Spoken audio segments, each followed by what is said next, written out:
Mr. Chairman, first I have a document here from the American Road and Transportation Builders. This committee is very familiar with them as we passed our FAST Act and all of our highway bills. And I ask that their comments on this, Mr. Chairman, may be made a part of the record. Without objection. And I have to say this about the whole WOTUS thing.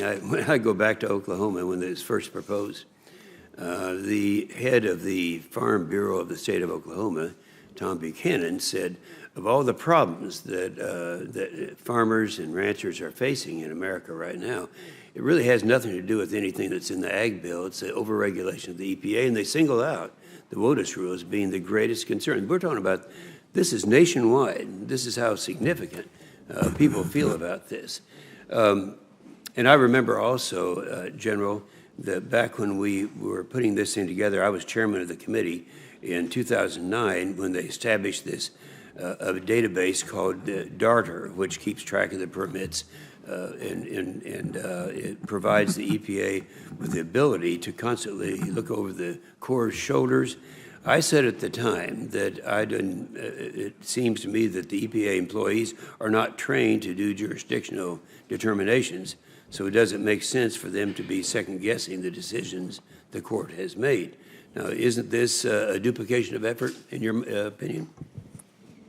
Well, Senator, I believe the DARTR database is for enforcement actions. It's an EPA database, and I defer to Mr. Kopocis to talk about that in more detail. However, the core database that tracks permitting actions and jurisdictional determinations is called ORM2. Yeah, but my question is, are they really well, I would ask you, Mr. So I believe there are two different databases for two different purposes. That's my understanding.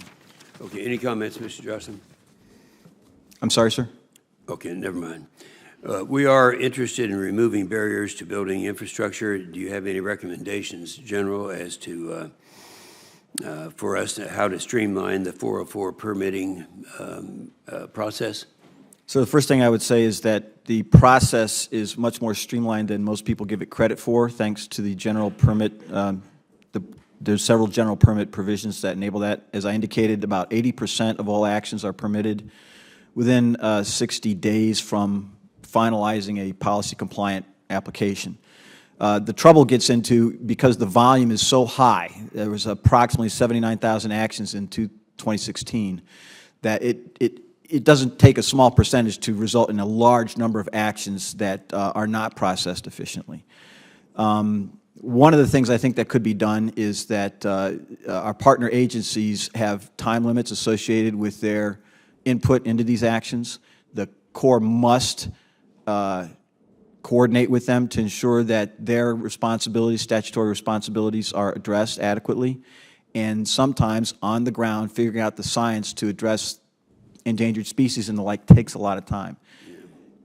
Okay. I would recommend putting a limit on a period of time for an individual permit action, some number of years, short number of years, 2, 3, or 4, and then elevating those for processing above the level of the field. So that from every 5 years to maybe every 10 years? So the time period, I would defer to the Corps and the EPA to make recommendations, and other natural resource agencies to make recommendations.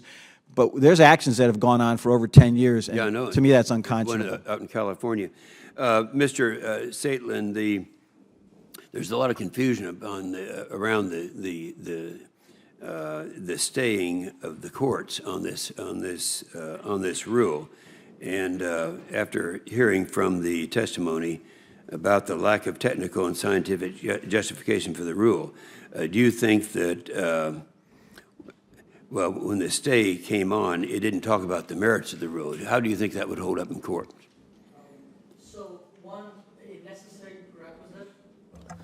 Thank you. A necessary prerequisite for the issuance of a stay is a finding of likelihood of success in the merits. So the Sixth Circuit has already found that the states are likely to succeed on the merits, proving that the WOTUS rule is illegal under both the Clean Water Act and the EPA. And I think that would have been finalized, a final judgment on that would have been finalized if the rule had. That's very clear. Thank you very much. Let me just say, Mr. O'Mara, that a comment that was made by the chairman during his line of questioning. And I have a great deal of respect for your organization, but it was to have more of the landowners' participation in these decisions than you normally get out of a bureaucracy.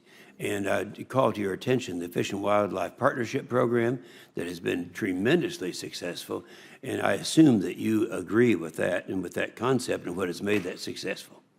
Absolutely. We've enjoyed working with you and your team trying to promote those kind of collaborative vehicles. I mean, I think the one thing that we see is that if there's a way to reduce pollution at the points at the source, again, not regulating activities that aren't affected by it, and then combining that with some of the collaborative efforts, we could actually achieve the water quality goals. But collaboration is always best. Yeah, thank you very much.